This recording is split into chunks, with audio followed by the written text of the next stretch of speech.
সূরা তেলাওয়াত করেছি সূরাতুল ইখলাস। সূরার নাম কি? আর একেবারে যদি গ্রাম্য কথায় বলি তাহলে কুল হুয়াল্লাহ সূরা। এই সূরাটা আল্লাহ নাজিল করেছেন কাফেররা বসে আল্লাহ কেমন এটা নিয়ে গবেষণা করেছিল, মানে আল্লাহর একটা রূপ দাঁড় করাইছিল। কেউ বলে যে আল্লাহ হয়তো আমাদের মতোই, কিন্তু একটু মোটা তাজা, বড়, হাত দুইটা তিনটা বেশি হইতে পারে। কেউ বলে না, তার হয়তো এরকম না, আমাদের মতো না, দেখতে অন্য কোনো একটা দানবের মতো হবে। এইভাবে যে যেভাবে পারছে ওইভাবে গবেষণা করতেছে, আলোচনা করতেছে যে মুহাম্মদের আল্লাহ কেমন। তখন আল্লাহ এই সূরা নাজিল করলেন, হাবিব আমার আপনি জানায় দেন আল্লাহু আহাদ। আল্লাহ কয়জন? জোরে বলেন, বলেন আল্লাহু আহাদ। সওয়াব হইছে না গুনাহ হইছে?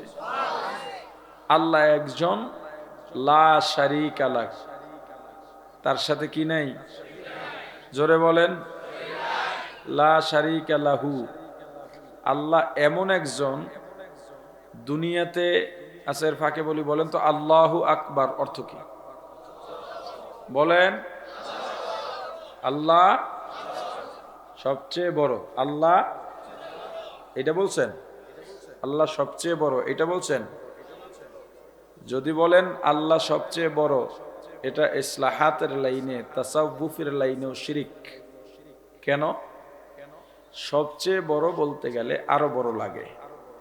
যেমন মনে করেন এই স্টেজে অনেকজন আলেম আছেন, বলে ওখানে অনেক আলেম, এর মধ্যে উনি সবচেয়ে বড়, মানে আরো বড় আছে তাদের মধ্যে, ওই আলেম সবচেয়ে বড়, তার মানে বড়রও একটা শিরকাত দেওয়া হলো। আল্লাহ যদি সবচেয়ে বড় হয় তার মানে আল্লাহ আরো আছে, এর মধ্যে আমাদের আল্লাহ সবচেয়ে বড়। বিষয়টা এরকমও না। কি রকম? আল্লাহ 100-তে 100, আমরা 100-তে 0, সারা পৃথিবী 0। আল্লাহ 100-তে, বলেন, সারা পৃথিবী 0। অতএব আল্লাহ সবচেয়ে বড় না, আল্লাহই বড়। কি বলতে হবে? অথবা আল্লাহ বড় তাই বলেন, একটু তাকিদ দিয়া বললে আল্লাহই বড়। কেমন বড়? লাম ইয়াকুল লাহু কুফুয়ান আহাদ, লা জিদ্দা ওয়ালা নিদ্দা ওয়ালা হাদ্দা লিমাউলা, লা জিদ্দা ওয়ালা নিদ্দা ওয়ালা হাদ্দা লিমাউলা, আল আনা কামা কানা ওয়ালাম ইয়ালকা যাওয়ালা, আল আনা কামা কানা ওয়ালাম ইয়ালকা যাওয়ালা, লা জাদ্দা ওয়ালা জাদ্দাতা লা আম্মা ওয়া খালা,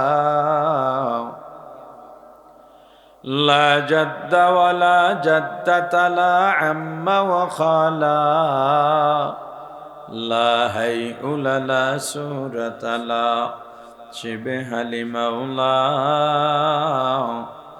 লা হাইউলা লা সূরাতা লা শিবহা লিমাউলা, লা ইলাহা ইল্লাল্লাহ, লা ইলাহা ইল্লাল্লাহ, লা ইলাহা ইল্লাল্লাহ, লা ইলাহা ইল্লাল্লাহ, লা ইলাহা ইল্লাল্লাহ, লা ইলাহা ইল্লাল্লাহ। আল্লাহু আহাদ। আল্লাহ কয়জন? জোরে বলেন। আশহাদু আল্লা ইলাহা ইল্লাল্লাহ, সাক্ষী দাও আল্লাহ ছাড়া কোনো মাবুদ নাই। ওয়াহদাহু, আল্লাহ কয়জন? লা শারীকা লাহু, আল্লাহর সঙ্গে কোনো শরীক নাই। আল্লাহুস সামাদ, আল্লাহ বেনিয়াজ বেপরোয়া, আল্লাহ মুখাপেক্ষী, আল্লাহ কারো কাছে ঠেকা নন। লাম ইয়ালিদ ওয়া লাম ইউলাদ, আল্লাহ কাউকে জন্ম দেন নাই, কারো থেকে জন্ম নেন নাই। আল্লাহ দুনিয়ার কারো মতো নন, দুনিয়ার কেউ আল্লাহর মতো নয়। তাহলে আল্লাহ কার মতো? কয় না, আল্লাহর মতো। আল্লাহ কার মতো? আপনি আমি কল্পনা করব আল্লাহ কেমন, আল্লাহকে দেখা যায় না, অনুভব করা যায়, কথা বলে না। তবে আল্লাহ, আপনারা চাইলে আল্লাহকে আমি দেখাইয়া যাইতে পারি, সত্যি কথা বলছি। দেখবেন আল্লাহকে? আরে কথা বলে না, দেখবেন? আচ্ছা, তার আগে কিছু থিম বলি। আতরের দোকানে গেলে ঘ্রাণ পাওয়া যায় কি যায় না? আপনাকে দোকানদার গোলাপ দিল, ঘ্রাণ পাইলেন, বেলি দিল, ঘ্রাণ পাইলেন, রোদ দিল, ঘ্রাণ পাইলেন। সবগুলো ঘ্রাণ এক না ভিন্ন ভিন্ন? বলেন তো কোনটার ঘ্রাণ কেমন? কয় না। হ্যাঁ, আচ্ছা, আমরা মিষ্টি খাই না, চিনি কেমন লাগে? জোরে, রসমালাই, আমিত্তি, বাতাসা, রস, এই সব মিষ্টি স্বাদ এক না ভিন্ন ভিন্ন? কোনটা স্বাদ কেমন বলেন তো? হ্যাঁ, হায়, গরম লাগে না, শীত লাগে না? বলেন তো শীত কেমন আর গরম কেমন?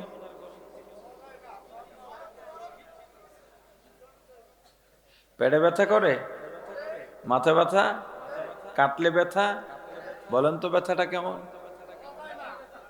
हकीकत से तो दुनिया बेखबर है, दुनिया की नुमाइश पर नजर है। नमी गुयम के आज दुनिया जुदा बाश, बहर कारे के बाशी बा खुदा बाश।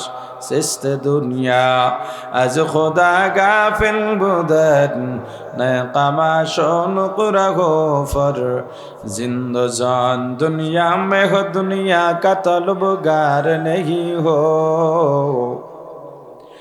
दुनिया में हो दुनिया का तलबगार नहीं हो। बाजार से गुजर हो खरीददार नहीं हो, बाजार से गुजर हो खरीददार नहीं हो। जागा जी लगाने के दुनिया नहीं है, जागा जी लगाने के दुनिया नहीं है।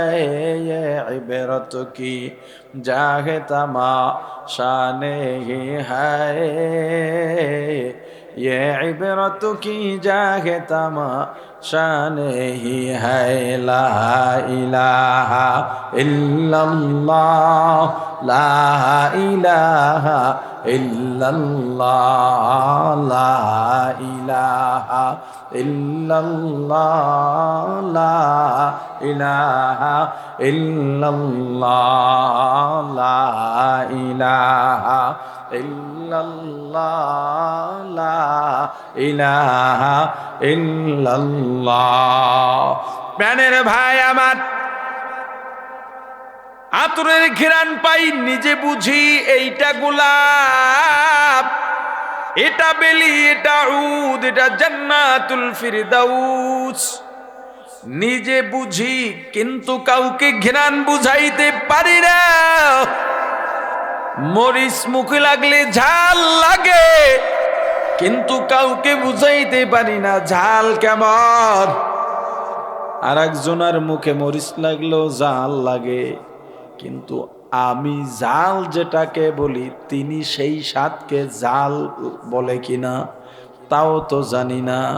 ঝাল আমার মুখে কেমন লাগে, অন্যের মুখে ঝাল এমন লাগে কিনা তাও জানি না। আল্লাহ বলেন, বান্দা আমি তোমার একদম কাছে, আমি আল্লাহ এত নিকটে। আমার রাসূলকে আল্লাহ বলেন, হাবিব আমার, আমি আল্লাহর অবস্থান সম্পর্কে যদি কেউ জানতে চায় আপনি জানায় দেন, ফাইন্নী করিব, আমি আল্লাহ অতি নিকটে। আল্লাহ কাছে না দূরে? জোরে বলেন, কতটা কাছে? নাহনু আকরাবু ইলাইহি মিন হাবলিল ওয়ারিদ।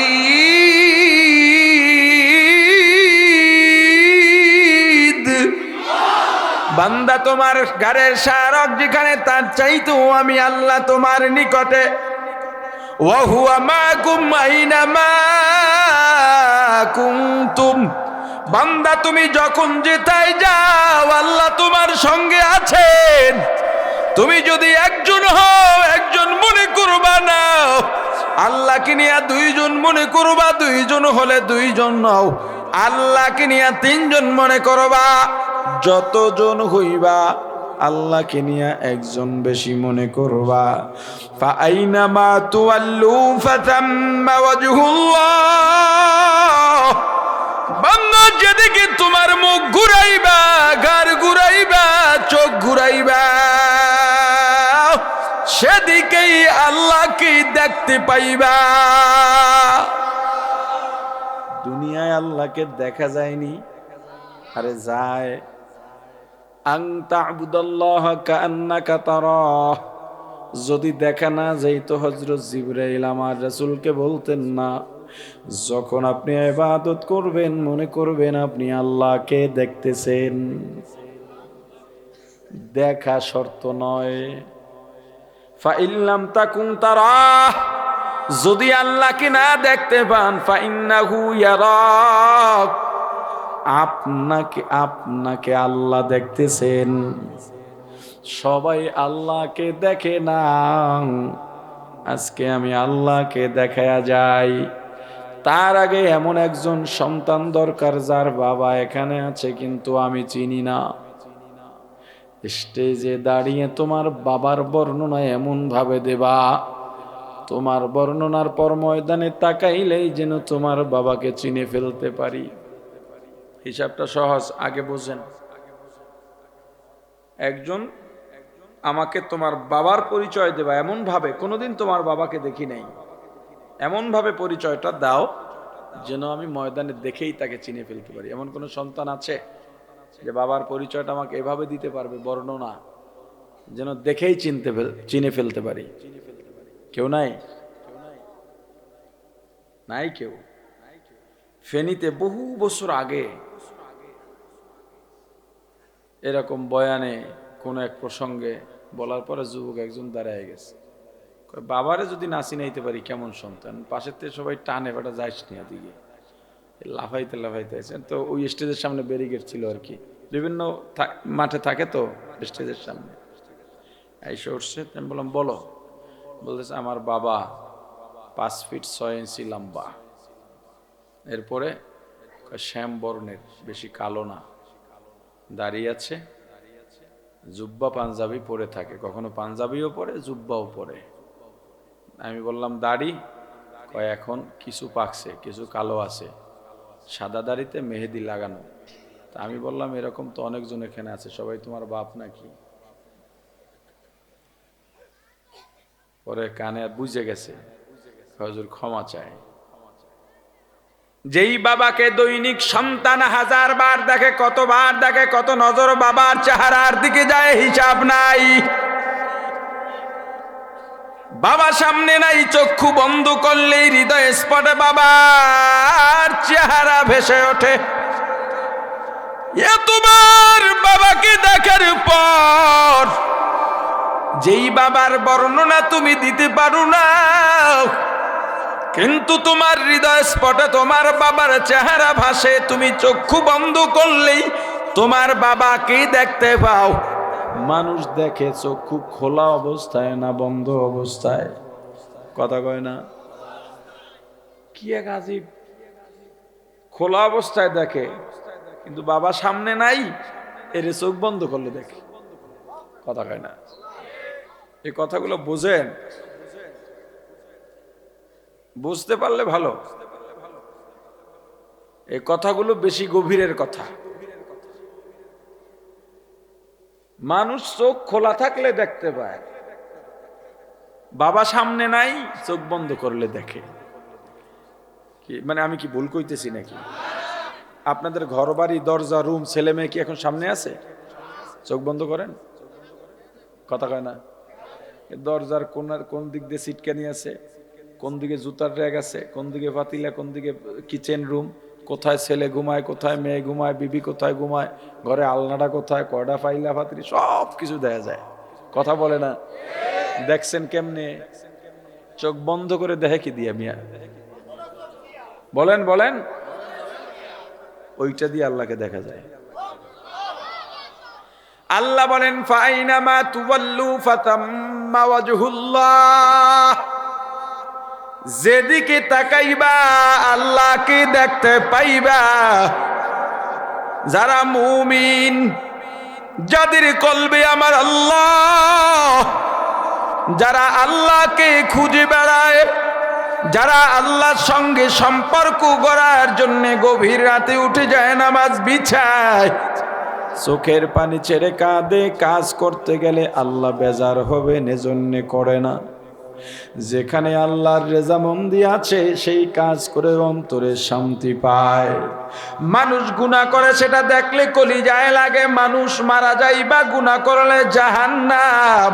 তুমি মুসলমান হইয়া কেমনে গুনাহ করো এই চিন্তায় কষ্ট পায় বান্দা। যেখানেই যায় আমার আল্লাহকে খোঁজে, একজন দিনদার মানুষ পাইলেই কলিজাটা বড় হয়ে যায়, লোকটার জন্য দোয়া করে, বন্ধুত্ব হয়ে যায়। আল্লাহর ওই বান্দা গাছের দিকে তাকাইলে আমার আল্লাহকে দেখতে পায়, আকাশের দিকে তাকাইলে আমার মাওলাকে দেখতে পায়, নদীর পানির দিকে তাকাইলে আল্লাহকে দেখতে পায়। তুমি দেখতে পাও না? বলে তুমি কেমনে আল্লাহকে দেখলা? বলে আমি দেখি, তোমাকে বুঝাইতে পারি না।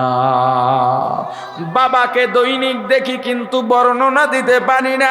মুমিন যখন গাছের দিকে তাকায়, সাধারণ একটা কুমড়া গাছ, কুমড়ার একটা আটি, ওই আটিটা যদি মাটির মধ্যে রোপণ করা হয়, এই রোপণ করতে ইঞ্জিনিয়ার লাগে না, ডাক্তার লাগে না, বিজ্ঞানী লাগে না।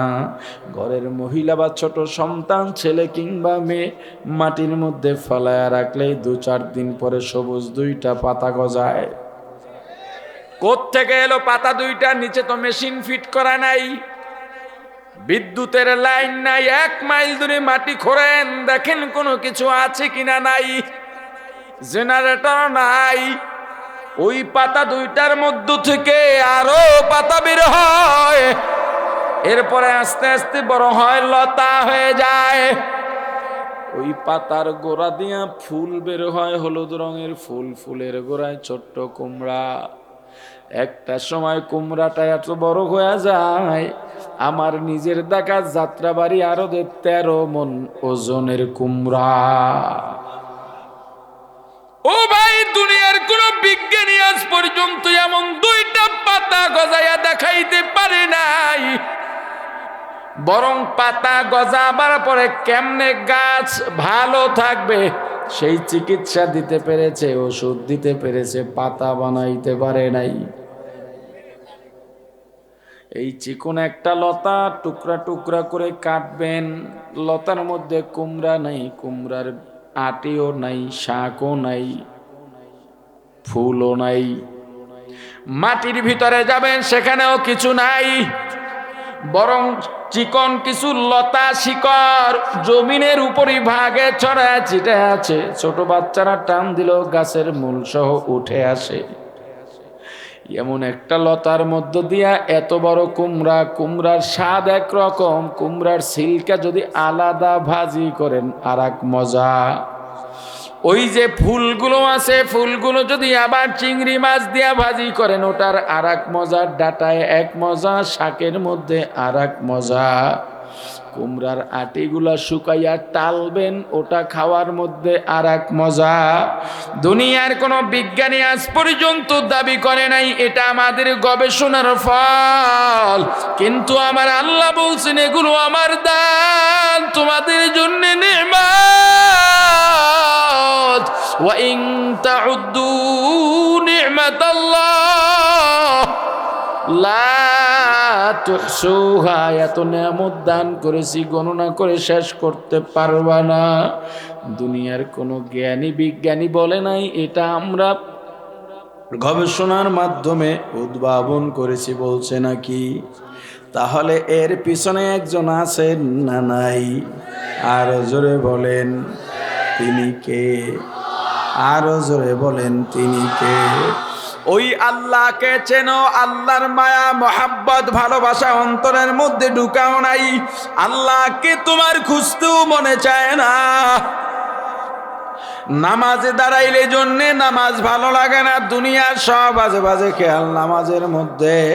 সামনে রমজান মাস, রোজা রেখেও কত মানুষ গুনাহ করে, মিথ্যা বলে, দিনের বেলা হোটেল রেস্তোরাঁ খোলা রাখে, জিকিরে বসলেও মন ভালো লাগে না, নামাজে দাঁড়াইলেও মন ভালো লাগে না। রমজান মাসেও শুদ্ধ হইতে পারি না, কারণ আল্লাহকে চিনি নাই। আল্লাহর সঙ্গে আমার সম্পর্ক খারাপ, আল্লাহর সঙ্গে আমার মায়া নাই, ভালোবাসা নাই। আল্লাহর সঙ্গে যদি সম্পর্কটা করতে পারতাম, নিজের গুনার জন্য অনুতপ্ত হইয়া আমার আল্লাহর দরবারে চোখের পানি ছেড়ে কাঁদতে পারতাম। চোখের পানি ছেড়ে গুনার জন্য অনুতপ্ত হয়ে চোখের পানি ছেড়ে কান্নার মধ্যে এত মজা, এত মজা, এত মজা, এত মজা দুনিয়ার কোনো কিছুতে নাই। ওরে আমার ভাই, পর্দার আড়ালের মা বোনেরা, আল্লাহর সঙ্গে সম্পর্ক করো। একটা অনুরোধ করে যাব, জীবন বর্ত বয়ান করলাম আর বয়ান শুনলাম, আজরাইল কখন সামনে দাঁড়া যায় জানি না। এই যে চলাফেরা করি, হাঁটা চলা করি, কথা বলি, কাজকর্মে ব্যস্ত, এর মাঝেই আজরাইল সামনে দাঁড়ায়া যাবে। আজরাইল তো আসবেই আসবে, এইটা একটু অন্তরে ঢুকাও। আর যদি কিচ্ছু না পারো, আজকে একটা অনুরোধ করি, আজকে দিনের জন্য একটু করে নাও, আমার কথাটা মানো, পরামর্শটা নাও, বাসায় যাইবা।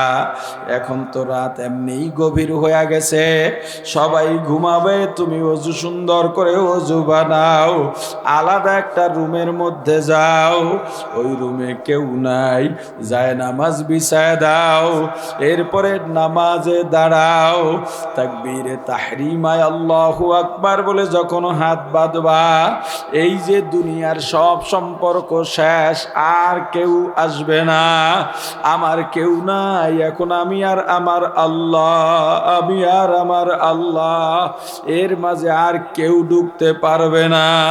আমি নামাজে দাঁড়ায় গেলাম, আমি হাত বাঁধলাম, এই বুঝি আমার জীবনের শেষ নামাজ, আর বুঝি আমি বাঁচবো না।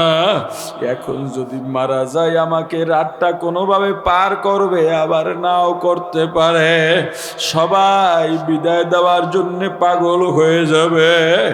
নামাজে দাঁড়াও, সূরা পড়ো, তেলাওয়াত করো, প্রত্যেক শব্দ পড়বা, আয়াতের আর মনে করবা এই আমার জীবন বুঝি শেষ, আর বুঝি সামনের আয়াত তেলাওয়াত করতে পারবো না। আমার পেছনে আজরাইল আছে, আজরাইলের বাধা টপকানোর দুনিয়ার কোনো শক্তি নাই। আমার সামনে আল্লাহ আছেন, আমি না দেখ ঘর দিয়ে বের হয়ে গেল। আহা, যেই বিবিকে নিয়ে সারাটা জীবনে একই বিছানায় কাটাইলাম, যেই বিবির হাসি খুশির জন্য মা বাবা থেকে আলাদা হয়ে গেলাম, যেই বিবি আমার বিশ্বাসের সর্বোচ্চ চূড়ায় আছে, যেই বিবির কাছে আমার ব্যাংকের অ্যাকাউন্ট আছে, আমার নগদ টাকা আছে, আমার সব গোপন নথি আমার বিবির কাছে, এত বিশ্বাস যাকে করলাম, এত ভালোবাসলাম, যে রাগ হইলে রাগ ভাঙানোর জন্য আমি কত নিচু হইয়া গেলাম, যেই বিবির মুখে হাসি ফুটাবার জন্য সব চাহিদা পূরণ করলাম, ওই বিবি আমাকে ছেড়ে দৌড়ে ঘর থেকে বের হইয়া গেল। যেই সন্তানের জন্য মাথার গাম পায়ে ফেলাইয়া, গায়ের রক্ত পানি বানাইয়া, না খাইয়া না ঘুমাইয়া কামাই করলাম, সকালে বের হইয়া যাইতাম, রাত 10টায় বাড়ি ফিরতাম। আহারে, যেই সন্তানের জন্য ঈদে নতুন জামা, নতুন জুতা, কিন্তু আমি নতুন জুতাও কিনি নাই, জামাও বানাই নাই, সিরা জুতার সেলাই করে পুরান জুব্বা ধুইয়া ইস্ত্রি করে ঈদগায় গেলাম, যেই সন্তানকে না খাইয়া মাদ্রাসায় পড়াইলাম, চাউল না কিনে কিতাব কিনার টাকা দিলাম, ভর্তি ফি দিলাম, পরীক্ষার ফি দিলাম, সেই সন্তানের খুশিতেই আমার খুশি। যেখানেই গেছি সেখানেই সন্তানের কথা ভাবছি। ওই সন্তানও দৌড়ে ঘর ছেড়ে বের হয়ে যাবে যেই মা যেই বাবা আমার সুখ দুঃখে সব সময় পাশে।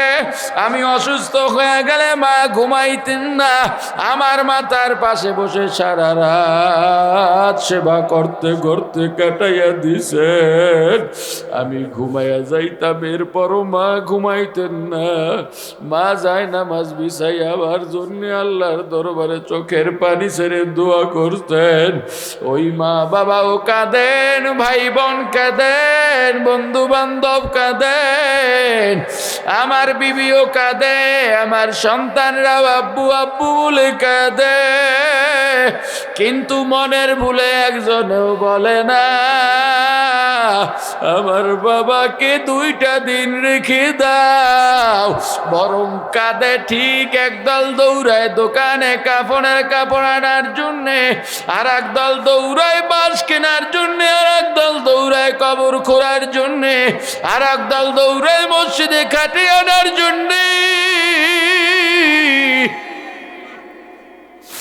আর একদল গরম পানি বসাইছে বড়ই পাতা দিয়ে, আর একদল মশারি টানাইছে। নিজের লাশ নিজে দেখবা, জবানে জিকির জারি থাকবে, জিকির যেন বন্ধ না হয়। ইবলিস ধারেও ভিড়তে দেবা না, একেবারে তুমি আল্লাহর ভিতরে ঢুকে যাইবা।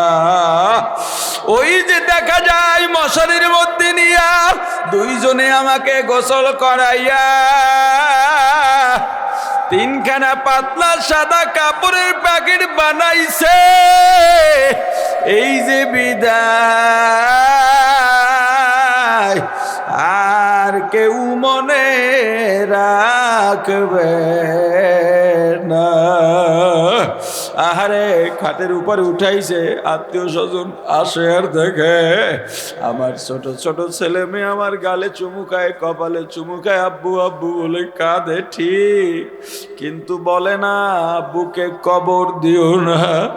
জানাজা পড়াইয়া 4 জনে কাঁধে উঠাইয়া কবরের দিকে আমাকে নিয়ে যায়। আমার ছোট ছোট ছেলে মেয়েগুলো চিৎকার দিয়া দিয়া পেছনে পেছনে দৌড়ায় আর আব্বু আব্বু বলে কাঁদে। আমার বিবি ঘরের ফ্লোরের মধ্যে গড়াগড়ি করে আর কাঁদে।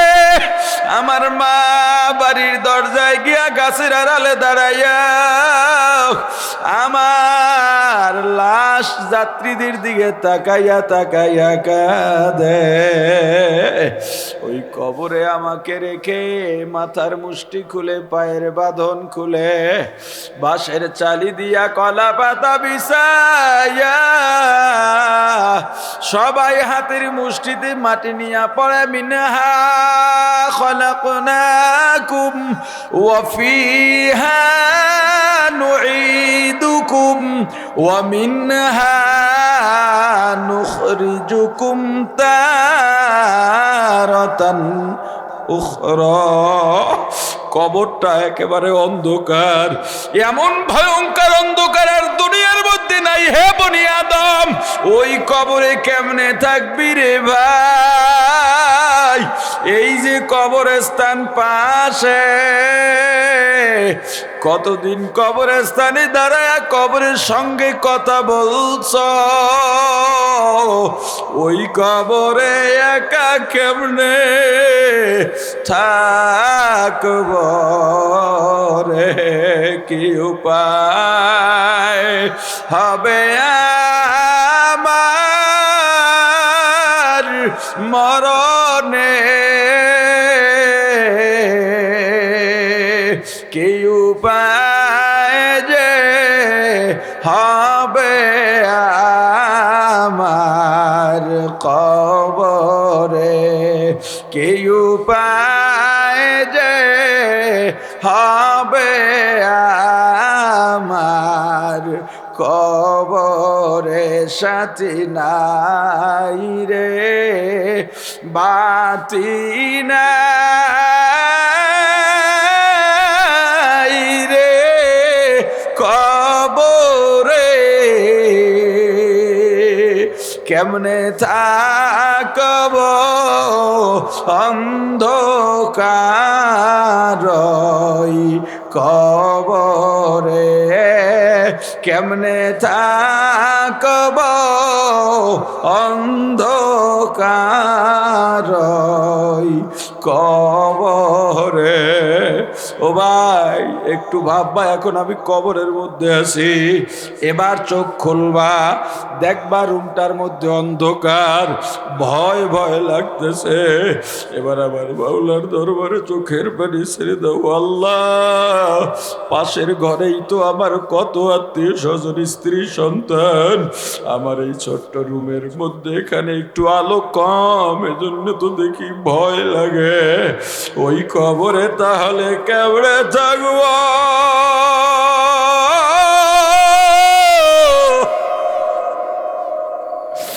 এবার জীবনটা উজাড় করে তওবা করো আমার আল্লাহর দরবারে। আমার আল্লাহ,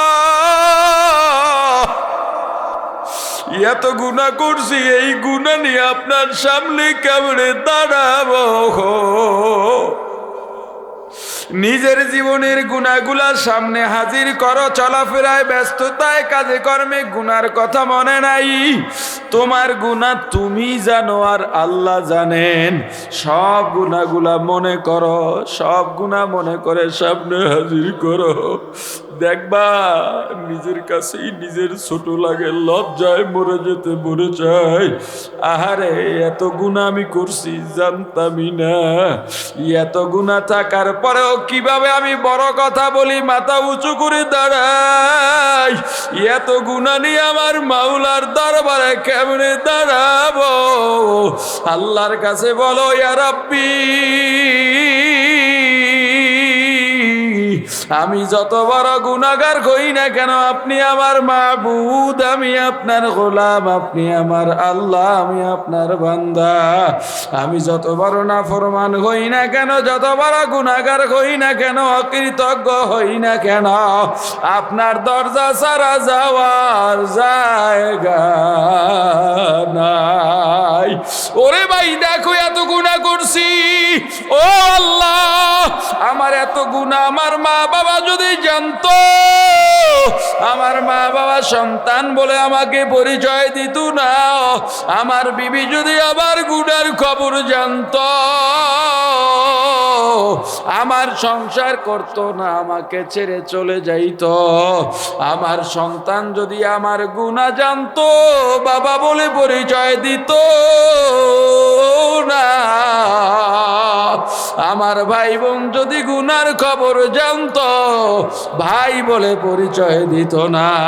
আমার বন্ধু বান্ধব যদি আমার গুনার খবর জানতো, আমাকে বন্ধু বলে পরিচয় দিত না। সমাজ যদি গুনার খবর জানতো, মাথার চুল কামাইয়া চুনকালি মেখে জুতার মালা গলায় পরাইয়া ঝাড়ু জুতা পেটা করে আমাকে সমাজ থেকে বের করে দিত। ওগো দয়ার আল্লাহ, এত গুনাহ করছি, আপনি তো আমাকে নিয়ামত বঞ্চিত করেন নাই, আমাকে বেইজ্জতি করেন নাই, দুনিয়া ছেড়ে বের করে দেন নাই। আল্লাহ আমার গুনাহ যত বেশি হোক না কেন, আপনার রহমত এক ফোঁটা পাওয়ার থেকে বেশি না। আপনার এক ফোঁটা রহমতের পাওয়ার সারা দুনিয়ার গুনাহ থেকে বেশি। ওগো আল্লাহ, আমার গুনার উপরে রাগ না করে আমি আপনার বান্দা, আমি আপনার না হইলে আপনার বান্দার অভাব নাই, কিন্তু আমার তো আর একটা আল্লাহ নাই। আপনার দরজা ছাড়া কোথায় যাব রে আল্লাহ? দয়া করে আপনার বান্দা হিসাবে আমাকে মাফ করে দেন। ও আল্লাহ, আপনি মাফ না করলে আমার যাওয়ার জায়গা নাই। দেখবা ওই গুনার জন্য অনুতপ্ত হইয়া জাহান্নামের ভয়, আল্লাহর আযাব গজব গুসার ভয় যদি চোখের থেকে পানি ছাড়তে পারো, এমন মজা জীবনেও আর পাইবা না। চোখের পানি ছাড়া জাহান্নামের আগুন বন্ধ হবে না রে ভাই। এই চোখের পানি আমাদের পুঁজি, এই চোখের পানি আমাদের সম্পদ। এ যুবক ভাই, গুনাহ করিস না ভাই। যদি বলিস হুজুর আমার পায়ে ধরা লাগবে, সবাইকে সাক্ষী রেখে বললাম এই স্টেজে তোমার পা ধরতে রাজি আছি, কারণ দেখছি তুমি গুনার কিনারায়, জাহান্নামের কিনারায় বসে খেলা করো। আমি একজন আলেম হইয়া, উম্মা দরদি হইয়া তোমাকে জাহান্নামে যাইতে দিতে পারি না। ও বৃদ্ধ বাবাজি, কতদিন বাঁচবো জানি না। ও যুবক, ও জওয়ান, ও পর্দালের মা বোনেরা, একটু চিন্তা করো। যখন 16, 17, 18 বছরের যুবতী হইয়া গেছ, তোমার বাবা, তোমার বড় ভাই, তোমার চাচা তোমাকে বিবাহ বন্ধনে আবদ্ধ করাইয়া রঙিন শাড়ি পরাইয়া তোমার স্বামীর বাড়ি পাঠাইয়া দিছে।